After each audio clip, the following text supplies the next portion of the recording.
Hello, everyone. Welcome to the Let's Talk Variety Show. I am your host, Andy Asher, and tonight is Sunday, July 9th.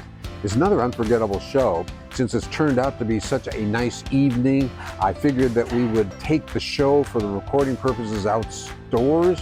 And why such a big show tonight? For a couple of reasons. First, for the past 2 weeks, we have been talking about Hollywood's old dads club. You know, guys having kids they'll never see grow up. I know you have 6 kids. 7, actually. I just had a baby. 7? Oh my goodness. Yeah. Congratulations. Thank you. Robert De Niro revealing he's a dad again. And yes, this is the 7th child for the 79-year-old actor.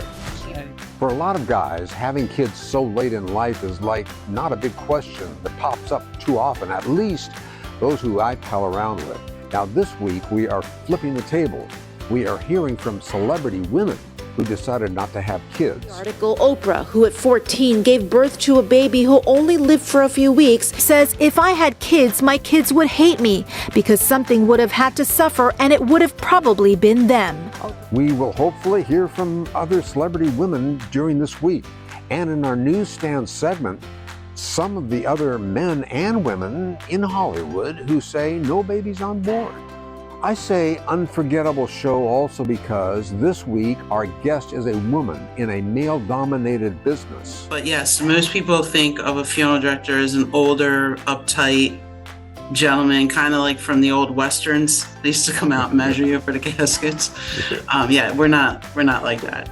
That is Randi Goldstein Casey. Now she's a funeral director in Philadelphia. More from Randi in just a moment. Honestly, how many other shows on TV delve into the life of a woman funeral director? And of course, we will check in with Mimi in the kitchen. Look how beautiful this is. So good. I mean, if you have friends over by the pool, you can make one of these too. It's delicious. Cheers. Thanks, Mimi. We'll see you soon.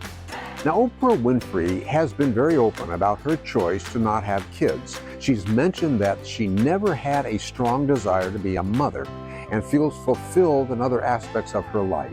You can't listen to the naysayers. You have to hold on to what it is you really want to do. For Good Morning America, Aditi Roy, ABC News, Los Angeles. Let's jump into our newsstand segment right now. And here we have several people who've decided that no babies will be on board, like John Cena, who says that he may be made of muscle, but the pro wrestler age 46, he just can't get a grip on parenting.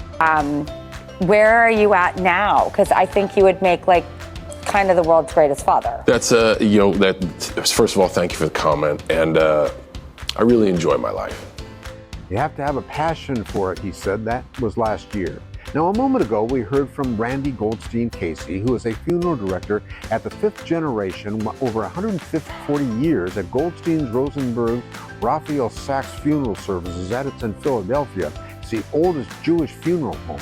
Now, for me, maybe for you, it was a candid glimpse into a business most of us rarely need, but when we do, it can often be at one of the worst moments in our life, right? One of the things that I really pride myself is I work with a lot of hard cases, families that lose children, tragedies that happen. I'll take a lot of those cases and I think I'm pretty good at it. I'm pretty empathetic with the families and can relate to them. Plus, keep them on track to get what they need done. So that must take quite a skill. I say the most important skill is listening, actually hearing what someone's saying and letting them talk. Because, I kind of equate myself to like a hairdresser or a bartender. Like people kind of open up to you and they kind of want to get out what they're feeling and you let them. You just let them talk. It may take longer than you thought it was going to be to make the arrangement, but it's worth it. It's, I say listening is the number one skill and hearing what people want and what they're saying. What is your daily job like? What do you do? Well, it depends on the day. Like, for example, today we didn't have a lot of what we would call at-need calls, but we had what we would call a lot of pending calls, people calling and asking, what do I do? My father's getting towards the end of hospice. What do I do? My mom lives in Florida and she's not going to make it the month. How do I get her up here? You know, those are the stuff. On an average day, you know, I meet with families, make at-need arrangements, which means someone has currently died and we're planning the actual funeral. Or I meet with a family and make pre-arrangements where we're just planning ahead, and that could be for themselves, for a loved one. It's really funny when people ask you what you do for a living and you tell them that you're a funeral director, they kind of give you that weird look like, really? But like, you know, like on a daily, like when you meet with a family, it's so much more than just selling a casket, or, you know, it's a lot of scheduling, it's a lot of gathering information. There's notices that need to be placed, whether online or in newspapers. There's death certificates that need to be filled out. You know, there's a lot of it's like nitty gritty work, you know, like in a business, if there is a mistake made or you mess up, it doesn't go over well. You know, you really gotta be careful and try not to make many mistakes. You know, the business has been going on, for thousands of years, I guess. Do you see any trends or anything like that going on? The biggest trend right now in the industry nationwide is cremation. More and more people are opting for cremation for numerous different reasons. So that's a huge trend. Marketing, I think one of the biggest things is getting us out there and showing people we're not creepy or old or, you know, morbid. And also pushing to pre-arranged funerals versus waiting till the actual time of death. Do we still do the procession? There's not police escorts anymore unless it's someone who is, you know, needs one for specific reasons that are well known or something. They are as dangerous as you might want to think because people don't respect them anymore. New York, from what I understand, they've basically given up processions and you meet at the cemeteries, but their cemeteries are built different where there's meeting areas so they can all gather and then process to the grave. The Philadelphia area doesn't work like that. So we're still doing processions and it's tricky. Tricky in the sense of getting people from point A to point B? Without having an accident, without someone cutting in your line. I mean, depending on where you're going, you have to get on a highway sometimes, get on a turnpike, there's tolls that have to be paid, you know, like it's just a whole, and just keeping your line together. Because like I said, most people around here have no respect for a funeral procession anymore. They used to stop for them, now they just cut in because they got to get to where they're going. That's more important. What kind of myths do you try to dispel? I think most people think that, you know, we're too expensive as a whole in a business, you know, like, and we try and, you know, say that you're getting what you're paying for, you know, like you're getting quality and service. So the other thing is, you know, you hear all those horror stories about what funeral homes do and get in trouble for, and we just try and let people know that we are not like that. We're above that. We don't play that game. We're very respectful. You know, we try and have everyone come in and see their loved one, no matter what they're choosing to do, so that, you know, they know that we've treated them right, that kind of thing. But yeah, like, there's really not like one myth or anything. It's just a whole, I think pricing is really one of the biggest. People think that funerals are so expensive, but so is everything else in the world. Well, what kind of expense are we talking about? An average funeral in my area is anywhere between $8,000 and $12,000. It could be more, it could be less. Your biggest cost factor would be what casket you select. They range in prices. The other thing would be you have to pay for your cemetery. So not only do you have to buy the ground, which we don't own a cemetery, so we're not involved in that, but you have to buy the plot, and then you have to pay for the opening and closing of the grave, the stone that goes on the grave or the marker. If they require anything like a liner that goes in the grave before the casket, you have to pay for that.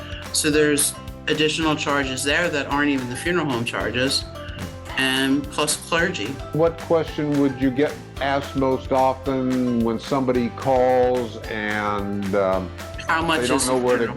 Oh, so how much and what do I do? Like, what's my first step?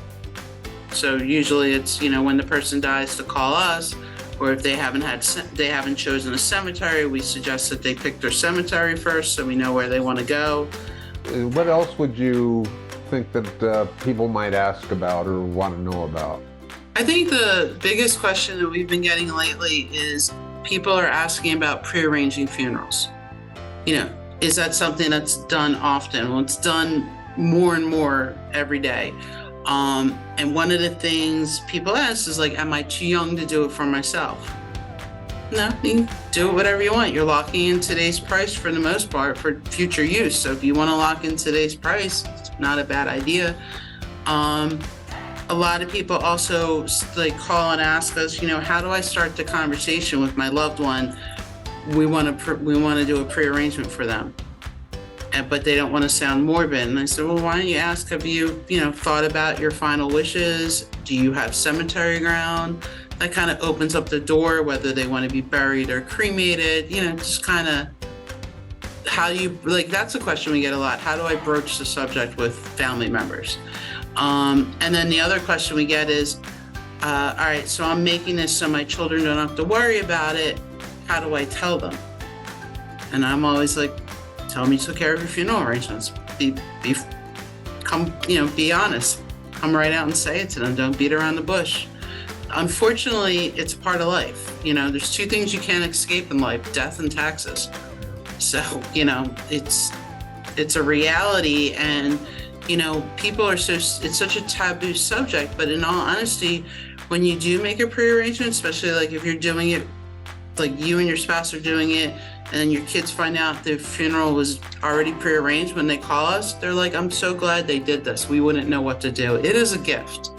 And I think that's one of the things that we're really trying to get out there. To prearrange a funeral really is a gift to your family. Now, there are religious overtones. I mean, do you go to maybe one funeral home that caters to Jewish or to Catholic or to some other religion? How does all that work? So we are primarily a Jewish funeral home, as Goldsteins, Rosenberg's, Raphael-Sacks kind of alludes to, but we also will do any type of funeral. So people go by neighborhoods, they go by religion. If you're in South Philly, Philadelphia area, you're probably going to go to an Italian South Philly funeral home. If you're in the Northeast area where we are, they're going to choose us or the other our competition is another Jewish funeral home. It really just depends. And now with all the interfaith marriages, it's becoming less and less important, the religion end of it, of those who are more secular. The ultra-Orthodox will always be the ultra-Orthodox, and there are definitely strict religious things we have to adhere to with them. So, are there many differences across the country from where you live to where you work to other parts of the country? Depending on where you are, there's a few, some of the southern states, they can't really bury because they're below seawater, so all the graves are above ground, little mausoleums. Because we're primarily a Jewish funeral home, our cremation rate is a lot lower than the country's. Personally, we're well below the average. So we don't deal with that as much. We, in the Northeast area where we are, we bring more decedents back up to our area than we send them out, because we have a lot of people who move to Florida or do the snowbird thing in Florida, and they come back up here for burial. So we do a lot of that. And tell me again what a green funeral is. Green funeral would be environmentally friendly, no casket, no metal, no nothing. If you're, environmentally concerned. Well, thanks so much, Randi. You have a great day. Thank you. You too. Take care. Bye-bye. Bye. I hope you found that as interesting as I did. I want to thank Randi. She says almost 35% of funeral directors are women. Randi notes that we are grief counselors, providing essential support before, during, and after the funeral. Now, before we leave for the evening, let's dip into Mimi's kitchen. Hello again. I'm here to make a nice smoothie with some fresh mangoes. You know, they're all over the place now. It's beautiful. They are ripe. They are good. They are sweet. So we have to, you know, enjoy them. So you have mango, pineapple, Greek yogurt, and mint. And it's gonna be delicious. So let's start. You put your chopped fresh pineapple, a cup. For 2 people, you put a cup. For 1 person, you put just half a cup, okay, of everything. So a cup of pineapple, a cup of chopped mango, all right, and a cup of Greek yogurt. So this is for 2 people. Okay, if you want to have just 1, you just put half of everything, half a cup. All right, and then the mint, okay, and 3 or 4 cubes of ice cube. Voila. And then we're gonna mix this and, oh, sorry, I'm gonna get my chilled glass. There you go. You have to serve this in nice chilled glass. Okay, there you go. Not anymore. And voila. Smells so good with the mint and, oh, This, look at this beauty. Oh, wow. It smells delicious. You add some mint for decoration. And you enjoy. This is, you can have it for breakfast, okay? Especially summertime.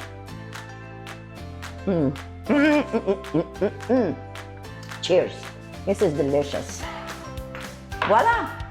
Until next time with another mango and pineapple juice or smoothie like we call them. All right, see ya. Thank you, Mimi. And I want to thank you for supporting the show. If you liked it or you learned something new, I want to tell you 3 ways that you can support the show and keep the Let's Talk Variety show going. And number 1, just get yourself subscribed. Every show, I am bringing inspirational guests who can teach or have something interesting to share. So just take a moment to hit that subscribe button. And number 2, this is really the ultimate way to support the Let's Talk Variety show, and it takes just less than a minute to do so. You can write something short and sweet like, I love the show. It has changed your life, or something that you learned from it. You know, I'm not exaggerating that I read reviews every single day, and every single one, whether it's short or long, it means everything to me. And the more reviews means the higher we rank on all those algorithms, which means, of course, that we can get some bigger guests. So just take a minute to leave a review. And then 3, just share the show with your friends. Just hit that share button. We live stream here on Monday, Wednesday, and Friday, and I just am eternally grateful. I want to thank you so much for supporting the Let's Talk Variety show. It's about productivity, it's about positivity and happiness and inspiration.